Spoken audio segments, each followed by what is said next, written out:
দীর্ঘ ৩ মৌসুম পর আবারও বিপিএলে ফিরছেন রাজশাহী ফ্রাঞ্চাইজি। আর বিপিএলে এসেই বাজিমাত করতে চায় তারা। বিপিএলে তাদের সর্বশেষ অংশগ্রহণ ছিল 2019-20 মৌসুমে। সেবার তারা হয়েছিল চ্যাম্পিয়ন।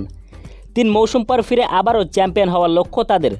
সামাজিক যোগাযোগ মাধ্যমে শোনা যাচ্ছে বিশ্বের বাঘা বাঘা খেলোয়াড়দের দলে ফেরাচ্ছেন দুর্বার রাজশাহী। শোনা যাচ্ছে গত বিপিএলে কুমিল্লা ভিক্টোরিয়ান্স দলে থাকা প্লেয়ারদের রিটেইন করার সুযোগ পাবেন রাজশাহী দল, কারণ এবারে বিপিএলে অংশ নেবে না কুমিল্লা ভিক্টোরিয়ান্স দল। তাই এই সুযোগটা রাজশাহী দলকে দিচ্ছে বিসিবি।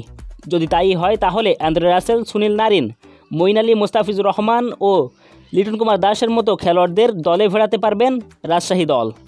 আর এই সকল প্লেয়ারদের নিয়ে যদি দল সাজাতে পারে রাজশাহী, তাহলে 2025 বিপিএলে সেরা দলটাই হবে দুর্বার রাজশাহীর।